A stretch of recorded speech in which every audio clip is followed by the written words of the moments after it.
Hero Allu Arjun వ్యాఖ్యలపై MLC Balmuri Venkata మండిపడ్డారు. తెలంగాణ సామాన్య ప్రజలకు ధైర్యం కల్పించే విధంగా ముఖ్యమంత్రి రేవంత్ రెడ్డి మాట్లాడితే హీరో అల్లు అర్జున్ మీడియా సమావేశం పెట్టి మాట్లాడిన తీరుని ఆయన తప్పుబట్టారు.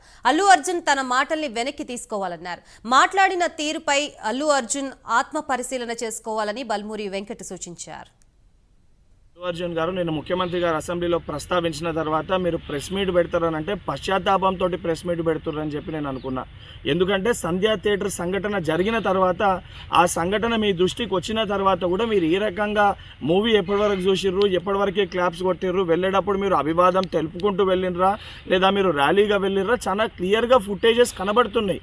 మీరు అవన్నిటినీ పక్కన పెట్టి ఏదో జరగలేదు, నా దృష్టికి రాలేదని చెప్పి మీరు మాట్లాడుతున్నారు. సరే, మరుసటి రోజు మీ ఇంటి దగ్గర కూడా మీరు ఆ ఇన్సిడెంట్ జరిగిన తర్వాత కూడా పటాకీలు కాల్చుకున్నారు. సరే, ఆ విషయాలన్నింటినీ కూడా మేము ప్రస్తావిస్తలేము అని మీరు మాట్లాడుతూ ఏమని అంటారు, తెలుగుని సత్తా చాటుతున్నాం అని మాట్లాడుతున్నారు. తెలుగుని సత్తా చాటేది ఉంటే మన వలన తెలుసో తెలియకనో ఏదైతే సంబంధించి సంఘటనలో మనుషుల ప్రాణాలు పోయే విధంగా అటువంటి ఒక చర్యలు జరిగినప్పుడు దాన్ని ఏదైతే సంబంధించి సానుభూతితోటి స్పందించి ప్రెస్ మీట్ నిర్వహించి ఆ కుటుంబానికి అండదండగా నిలిచే ప్రయత్నం చేయాలి తప్ప నేను ముఖ్యమంత్రి గారు ఏదైతే ఈ ప్రజాప్రభుత్వము ప్రజలకు అండదండగా ఉంటుంది, ఎవరు తప్పు చేసినా కూడా ఊరుకోము, శిక్షిస్తామని చెప్పి ముఖ్యమంత్రి గారు వారి స్థాయిలో తెలంగాణ ప్రజానికానికి ఒక ధైర్యం, ఒక భరోసా కల్పిస్తుంటే దాని తర్వాత మీరు ఈ రకంగా ప్రెస్ మీట్ పెట్టడం అనేది ఇది సరికాదు.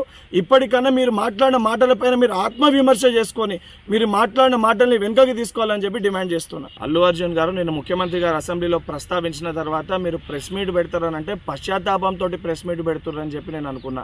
ఎందుకంటే సంధ్యా థియేటర్ సంఘటన జరిగిన తర్వాత ఆ సంఘటన మీ దృష్టికి వచ్చిన తర్వాత కూడా మీరు ఈ రకంగా మూవీ ఎప్పటివరకు చూసిర్రు, ఎప్పటివరకే క్లాప్స్ కొట్టిర్రు, వెళ్ళేటప్పుడు మీరు అభివాదం తెలుపుకుంటూ వెళ్ళినరా లేదా మీరు ర్యాలీగా వెళ్ళినరా, చాలా క్లియర్గా ఫుటేజెస్ కనబడుతున్నాయి.